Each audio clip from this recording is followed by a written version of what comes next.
Two interconnected failures drive Canada's decline: collapsing productivity growth and housing costs that are crushing young families. Canadians have adapted by leaving the largest cities for smaller communities. That migration offers a rare opportunity. Governments can launch a modern Dominion Lands Act. This nation-building strategy would release targeted Crown land for housing, rural development, and economic growth. Since 2020, Canadians have been abandoning highly populated metropolitan areas such as Toronto, Vancouver, and Montreal for smaller cities, towns, and rural regions. Smaller communities offer what big cities no longer can: affordable homes, space to raise families, and higher social capital. This shift is not a temporary pandemic artifact. It is a structural realignment of Canadian life. Canada needs to respond at the scale of the shift already underway. A Dominion Lands Act 2.0 could be that response, a modern reimagining of the 1872 policy that settled the prairies by granting quarter-section parcels of Crown land to homesteaders. Today, a new version could help solve our housing crisis, boost productivity, and revitalize rural communities. The logic is straightforward. About 89% of Canada is Crown land, and half our population lives between Quebec City and Windsor.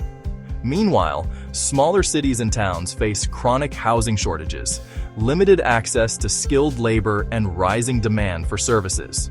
Releasing targeted parcels of Crown land around these communities, free of charge aside from utility servicing costs, could unlock a wave of new home building and economic activity. Imagine young Canadian families being able to acquire land at no cost, just as homesteaders did 150 years ago. Imagine them building homes, planting roots, and contributing to communities where social cohesion is stronger and the cost of living is manageable. As with the 1872 Dominion Lands Act, these parcels could come with straightforward stipulations: build a permanent dwelling, develop a portion for agricultural use, and set timelines to ensure the land is put to productive use. Crucially, Crown land release should be targeted, not scattershot. Provinces could focus on areas with low unemployment, acute labor shortages, and constrained housing supply. This would ensure that new homesteads support, not strain, local economies. New residents would bring demand for regional services, expand the tax base, and provide the skilled labor that many rural employers desperately need. The federal government could also align land release with major national interest projects under the Canada Strong initiative. Hydroelectric developments, critical mineral mines, and oil and gas projects often face workforce shortages and housing constraints in nearby communities. Strategic Crown land allocation could help build the workforce and housing capacity required to advance these projects. The same strategy could also improve the quality of life for Indigenous reservation communities through a modernized Treaty Land Entitlement (TLE) framework. Saskatchewan's TLE program, documented in the Frontier Centre for Public Policy's Treaty Land Entitlement and Urban Reserves in Saskatchewan, a statistical evaluation, has shown how land transfers can support economic development, cultural revitalization, and the creation of successful urban reserves.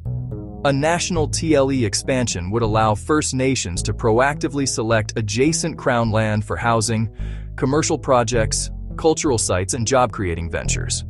Fast-tracked transfers, clear criteria, and a focus on economic opportunity could help address long-standing grievances while strengthening Indigenous participation in Canada's growth. By reducing the sense of cultural disenfranchisement, such a program could also improve trust and cooperation around natural resource development on ceded treaty lands. Taken together, this is the kind of nation-building Canada has not attempted in generations. A rural renaissance is not about abandoning cities. It is about rebalancing the country. It is about recognizing that Canada's vast geography is an asset, not a burden. It is about giving young families a chance to build a life without being crushed by housing costs. Canada has done this before. In 1872, we used land to build a nation. In 2026, we can use land to rebuild opportunity. The rural renaissance is already happening. The only question is whether our leaders will choose to lead it. Please like, share, and subscribe if you appreciate this content.